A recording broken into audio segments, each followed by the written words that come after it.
So we'll start off with this basic illustration here, which really shows us a bar chart. This is not a candlestick chart quite yet. Now, every bar of information really gives us 5 pieces of information. And of course, you're looking at this going, I only see 4 words on each one. Well, the left hash mark there represents where it opened.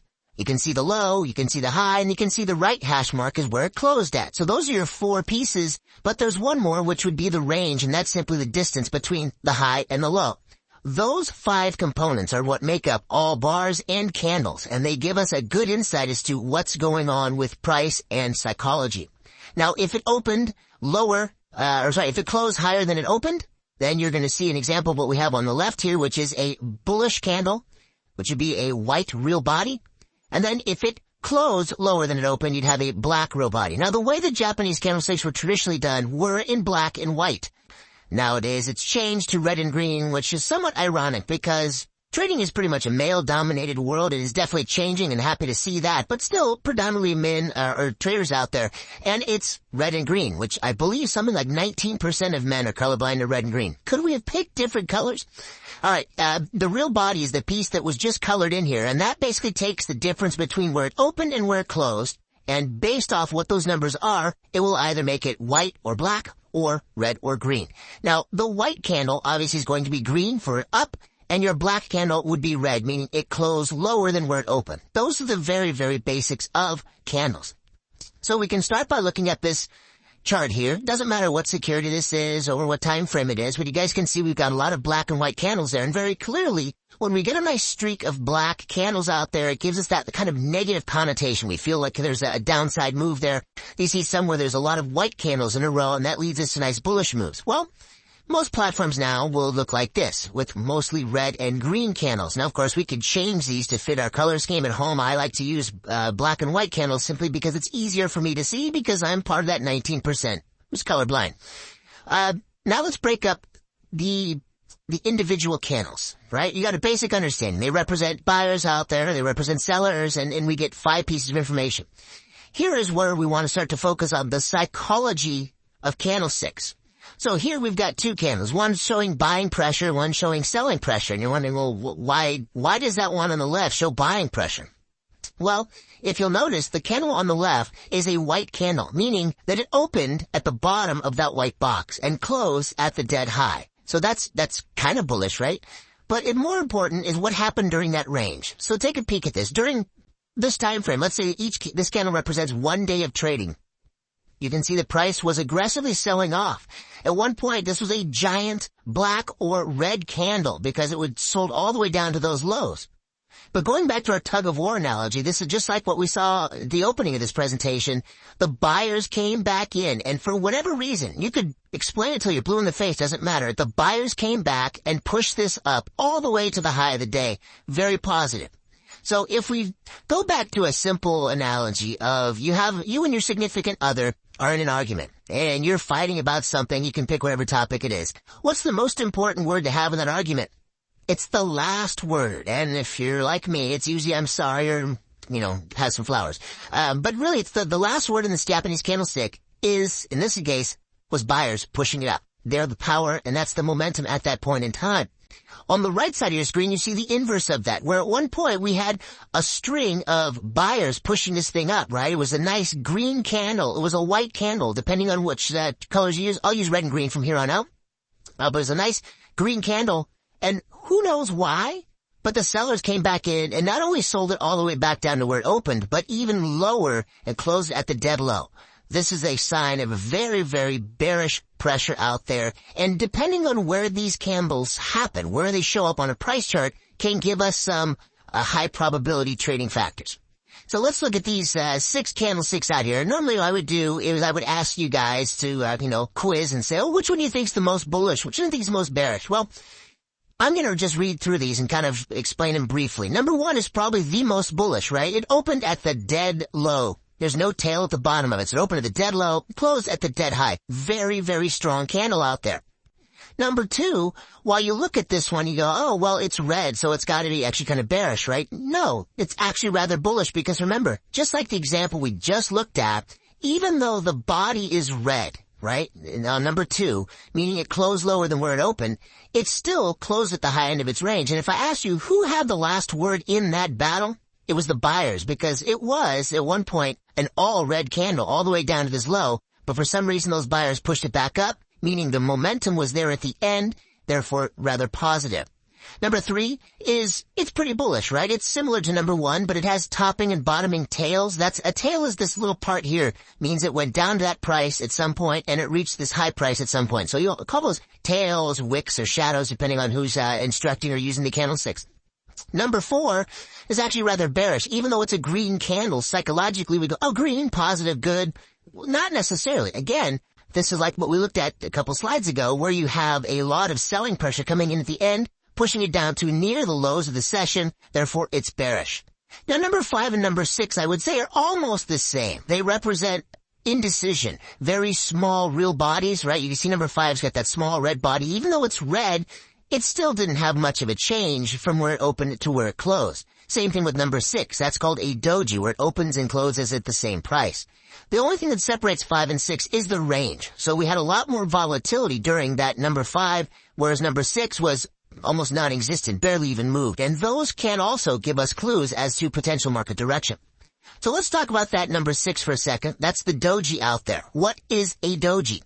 Well, a doji is simply a candle that opens and closes at just about the same price. Doesn't have to be exact, but a lot of people, they're true technicians, say it's got to be the same price. Well, when you're trading something like the S&P and it's trading at, 2,000 plus, it's kind of hard to get it to close exactly the same as where it opened. So we like to say ballpark, pretty close. And you notice that we have 3 different representations of it out there. You see one is just like a little tiny plus sign. You have the middle one there which got some big ranges to it. And then you have the one on the far right, which is called a dragonfly doji. And I'll explain some of the differences between those as we progress. So let's go into some of the more popular doji patterns. And again, if you have any questions, feel free to send those in here and I'll go over them. Gravestone doji is one of the more popular ones. Now, a gravestone doji is simply something that opens and closes at about the same price. That's the classic definition of a doji.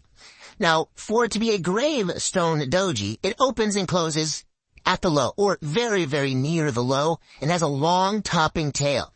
Now, by itself, this really doesn't help us make a trade.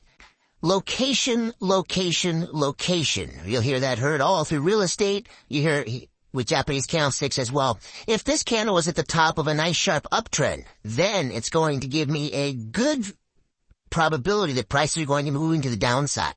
So this is a gravestone doji, which denotes selling pressure and maybe a more bearish environment going forward. Well, what does the opposite look like? Well, here we have a dragonfly doji, which looks exactly the same, just upside down. You have prices open and closing just about equal. That's right near the high. And you have that long bottoming tail there. Now, again, location is key. If we had this happen at the top of an uptrend, that's really not that important to us. If it's at the bottom of a downtrend, and especially if we go back to Online Trading Academy's core strategy and talk about it into a demand zone, now we really have something that gives us some teeth to work with to a potential upside move. Now, what are some of the other ones out there? These are all called spinning tops, and really all a spinning top is a very short compressed range, a narrow range candle is what they like to call them, or NRCs. Generally what that means is you have a lack of emotion. So it stays in a very short trading range. You don't have much price movement. Maybe you have some small wicks or shadows, tails above and below, but really it's not a lot going on, and it generally represents indecision. Now, indecision can frequently be found in areas of consolidation. So I've got an illustration here, and you'll see in that red oval there, there's a lot of little tiny spinning tops. And it's really where price was just going sideways. Again, doesn't matter what security this is. You'll find spinning tops a lot in sideways congestion, but you can also find them at points where price is accelerated aggressively and all of a sudden it just kind of stops. Those become great trading opportunities for me as well, because that indecision could lead to buyers or sellers' remorse, if you will, and we could see a reversal in price direction. So those are your spinning tops. Of course, we've got the tiny little narrow ranges. We also have these big, colossal, giant ones. These are, it just says long candle. I just think the name is terrible out there. I like to call them expanded range candles, really large ranges, meaning we've moved a lot in whatever time period this is, whether it's 1 minute, 5 minute, daily, weekly, monthly, doesn't matter, but a really large candle. Now obviously that represents a large price move, a wide range. You generally don't have wicks with these, meaning it's going to be closing near the highs, opening near the lows, closing near the highs, and vice versa. What this represents is a lot of emotion. A lot of times you see these expanded range candles or long candles after major announcements, right? Could be an earnings announcement, could be some press release coming out, but there's a lot of emotion there, and generally it's coupled with a lot of volume. That's what's driving the price. So we can see on this chart, here's a couple examples of them. You see some really large expanded range candles. Now, again, it doesn't have to close at the dead low or open at the dead high, but it makes it more powerful if it does.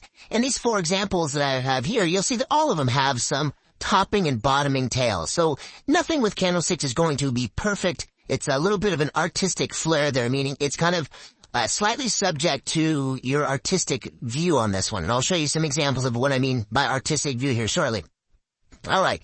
So now let's go to some of the more popular ones. Here we have the bullish harami, which in Japanese means pregnant. And you can see by the illustration on the right-hand side, you've got price drifting down. You've got a nice big black or red candle. And then the next candle is going to be most likely green. It's preferably going to be an up candle, but it doesn't have to be.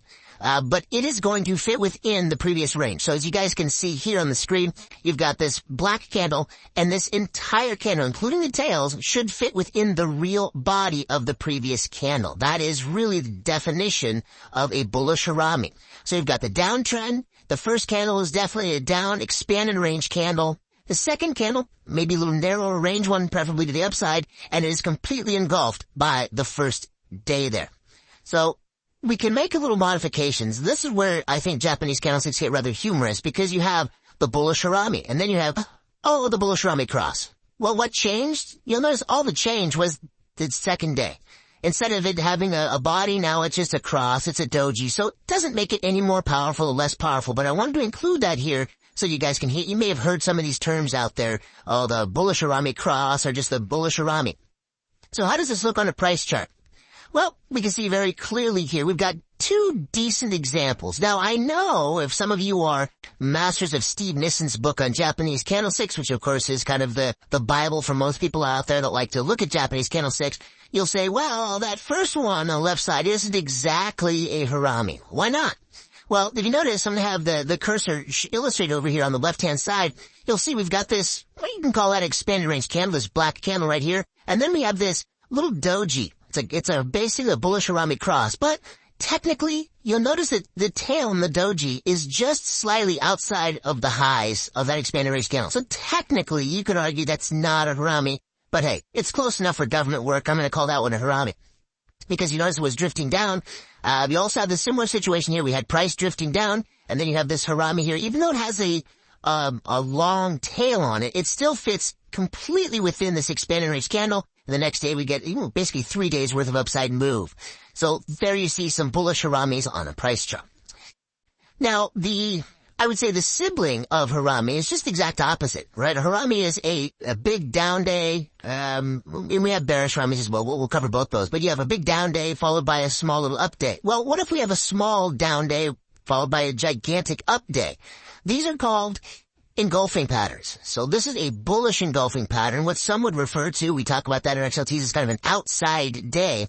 And really what we're looking for here is a market that's been trending down. So remember, key is location, location, location. If you have an engulfing pattern in the middle of consolidation, it doesn't mean much. If it's trending down, though, we've got a nice downtrend, and that first candle is kind of a smaller little doji pattern perhaps, but it's a negative down day. And then the second candle is this really big candle that it completely engulfs, meaning it eats up the entire previous day worth of trading. That is an example of a bullish engulfing. This is a great pattern from a reversal perspective. We see quite frequently what it represents is a change in emotion, a change in sentiment. So when we have that big expanded range candle there, prices most likely, and I say most likely, it's not like a 90%, but you have a greater than 50% probability that's going to move into the upside, because where's the momentum? Where's that tug of war being won? Who's winning? The buyers were winning that day, and that momentum most likely will continue. For how long? Who knows? But it's there at that moment, and that's what's important. So here's a great example of a bullish engulfing pattern. You notice that going into this engulfing pattern here, we had pretty much a month of just almost constant sell-off. 1 month of just almost all down. And then all of a sudden we had a big bullish engulfing pattern, and it rallied for the better part of another month. In this case, went from 225 all the way up to about 255. So you're looking at a $30 move, about a 13% move in a month on this stock. And what caused it? Emotion. How can we spot that emotion? By that bullish engulfing pattern that formed on that one. Now, here are some of the more obscure ones. Not obscure. You'll see them regularly on price charts, but it's just wanted to get you some wider scope as far as the different candlesticks that we're using out there. Here is one called a bullish doji star. Now, let me take a step back here real quick and say that you can torture yourself with Japanese candlesticks. You can basically come up with a name for any candlestick by itself, a name for any 2 candlesticks together, and a name for any 3 Japanese candlesticks together. I think Steve Nissen's book is 300 or 400 pages of exactly that. And I think that it was kind of throwing darts and saying, well, let's put this one next to this one, and we'll call that, well, that's the abandoned baby. That's the falling window. Some of them are just kind of outlandish. So what I'm covering you are the basic ones that have some meat to them and really some substance with regards to probability. And I'm hoping that I'm explaining psychology enough here so you can see why it's so important. That not only are we watching what's going on with price, but the behavior behind price. What is causing that emotion to stir? And as you know, the kind of truth about financial markets, the institutions make money off of the novice investors. So if I can get the emotions of the novice investor and track that, then the probability is greater in my favor. So let's take it back, another look at this bullish doji star. All this represents is, again, an emotional spike. In this case, it's a spike to the downside. And you can see we've had this big, rid downtrend. The second to last candle here is a long, expanded range candle. And then the second one there gaps below the first candle. Gap meaning that there's airspace between these two. They don't overlap at all. That is a huge sign of sentiment, right? It's an emotional spike. Now, of course, if we had volume on here, that might actually help with our confirmation. But that second, the final candle there, the doji shows it should be short, should be compressed. Now, again, I mentioned there's 2 candles. Everyone wants to say there's 2 candles here. Well, you want to add a third one? Now it's no longer a bullish doji star. It's a bullish morning star because in the morning you wake up and in theory this is where this price will be headed for the short term. Same thing, right? We've got that downtrend, expanded range candle. It gaps down, forming kind of a little island out there. Got that compressed narrow range, and all of a sudden the third candle gaps up again, leaving this gap here. That is a very bullish sign called a bullish morning doji star. We've got 3 candles. I got 4 words there. Wish I would keep it down to 3. All right. So now we'll go to a morning star. Right? So it's no longer a doji down there on the second candle. It's simply a small little, I guess you could call it a spinning top, but this would be called a bullish morning star. So really not much of a difference. The only thing that would have changed here is that little tiny candle in the middle, the very bottom one. So we got a question that says, does it have anything to do with supply and demand theory? Not that it has anything to do with it, but in conjunction with. So if we take the supply and demand theory and we are looking over, let's say, to the left-hand side of our charts, and we're spotting an area that we say, man, I really feel like there's institutional demand here. I can see it on the price chart, right? That's kind of the basis of core strategy. And if I can find those areas where there's a good deal of demand, and all of a sudden I get a bullish doji star or morning star right into that demand zone, does that make this candlestick even stronger? Hallelujah, it does. Absolutely. So by themselves, they're good. But if you can use them and line them up with demand or supply, depending on whether you want to go long or short, then that really adds value to them. So by themselves, I think Japanese candlesticks are great. Used in conjunction with supply and demand makes them exponentially better because the supply zones and the demand zones are where the buyers and sellers really are. And if the candles line up with those, then we have a very high probability trade. Great question. All right, so let's go do my personal favorites out there. This is one that I look for all the time. I actually run scans and filters on some of the platforms I'm looking for this candle. This is called a bullish hammer formation. Of course, we could flip this upside down, and this could also be a bearish hammer formation, but we'll talk about that in a second. It's called a shooting star. How do we identify it? Well, you remember at the very beginning, I talked about candles that have in one sense, this looks positive because it's a white candle. But even if that was a black top on it or red, it still would be bullish. Why? Because notice where we were. We were trending down, right? So as it was in the middle of a nice big downtrend, we had a small real body at the upper end of that trading range, meaning at some point, this whole candle was black or red. It was negative. It was down. And the buyers came back in and pushed it all the way up near the top. Now, as I mentioned, the color of that body, whether it's red or green, isn't really important. I personally would prefer it's green because it really shows some positive sentiment, but it doesn't really matter. The longer shadow should be at least twice the length of the body. That's kind of key here. You want to have a very small, narrow range for a hammer formation near the top, and little to no upper shadow. So you don't want anything up here at the top. This is a tiny little one. That's okay. But you don't want to have this kind of sitting in the middle. The real body sitting in the middle, that would really be just nothing but a doji or a spinning top. So where do these form? Well, again, for me, when I see them at the bottom of a downtrend, and of course we don't know that the downtrend is over, but if I can spot it into an area of demand, that makes it a very high probability trade. So you notice the candle in the middle here that's circled in red. That is a hammer formation. Now, unfortunately, there's nothing for us to look to the left and see an area of demand on this one. So I don't know if it coincides with an area of demand, but you can see that clearly the next day, nice bullish up move, right? It had a great move, and actually, for the next couple of days, shot up significantly over the next 4 days.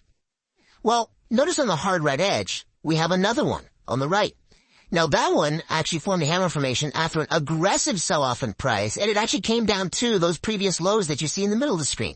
So now I start to feel more confident about this specific candle. Now, the only caveat to this is they are lagging, right? If I wanted to trade this candle on the right edge that the cursor is spinning around right now, if I were to buy it now, I'm going to be buying up here near the top, which looks to be on this chart right around 77. Okay, I'm going to call it 77. But could I have bought down here at 75.50?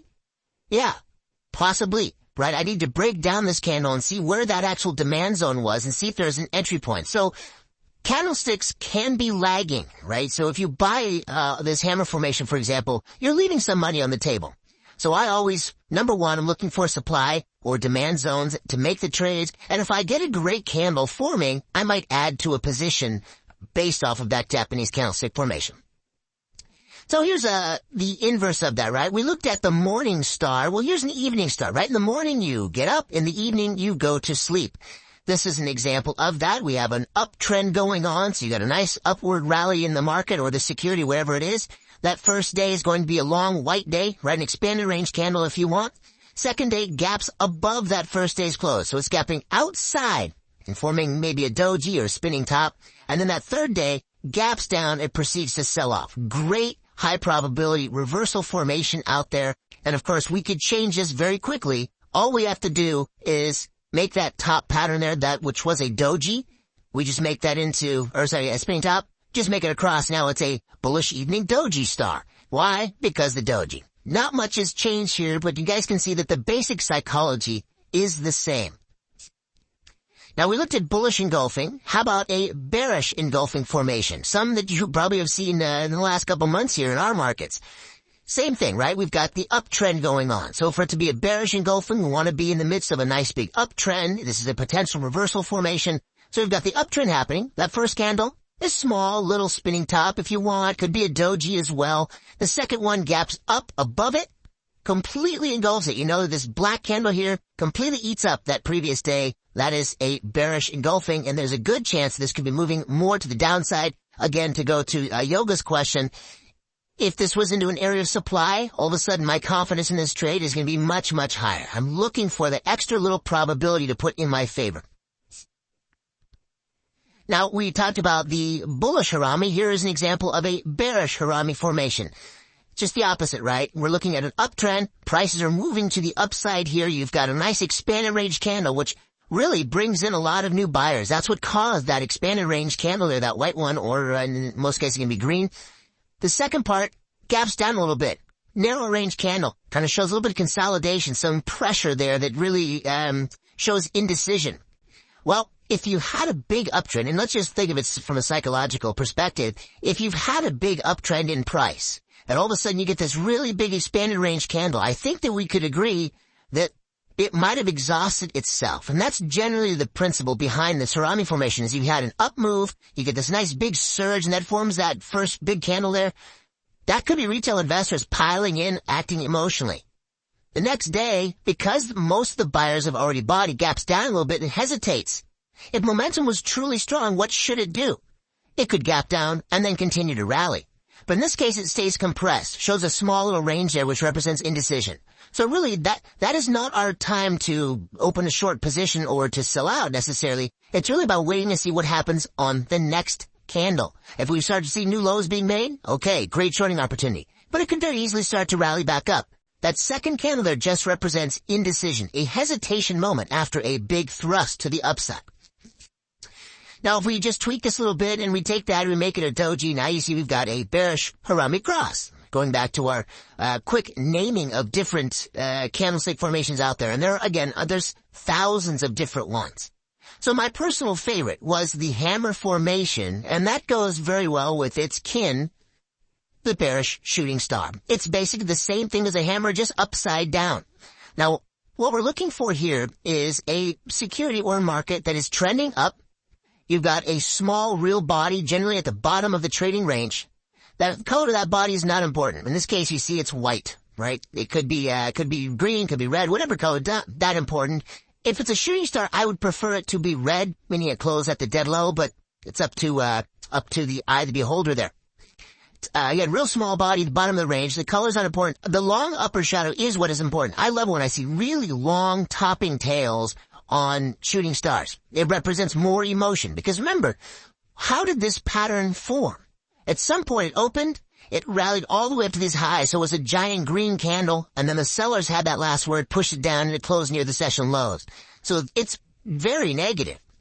Now, if we look at this on price charts, you guys can see here we've got a couple of them out there, and there's only, I would say two that I find that for me would be very important. The one on the left, it is a shooting star, but you see it's not a high. Like this one doesn't really do it for me. It is a shooting star technically because it's after a big rally, but the candle before it kind of erases the power of it to me. Yes, it did follow through and had a great sell-off, but, we're all, what do they call it, the Monday morning quarterbacks who can all, after the fact, make assessments about it. This one here in August was pretty decent, but notice it rallied up and was just going sideways. So I probably would not have been looking at that one as a short entry. This one here, though, I'm a little bit more inclined to look at these two on the right side. You can see that they weren't quite new highs, but they kept rallying up into this area of overhead supply. You see, for 4 days, whatever time frame this candle is, it really just kept hitting these highs right around $84. So the fact that it shot up and kept getting crushed back down for 4 consecutive days is actually very bearish. This would have been a great trade. Of course, in hindsight, we can see there was a significant move out of it. But all it was doing was alluding me to the behavior and psychology of the buyers and the sellers. This right side is a great example of that psychology. Most people would look at this and say, well, nothing's really happening. Absolutely there is. Those buyers were trying to push this up because the momentum was up and they kept getting crushed. Day 1, they got slammed back down. Day 2, slammed back down. Day 3, they really got crushed. They tried to rally on day 4, again got slammed back down. Day 5, again got slammed. So if you don't see that selling pressure out there, the fact that sellers are unloading for whatever reason, you need glasses. This is a clear example of that psychology in the marketplace pushing things to the downside and really set up nicely for this big sell-off.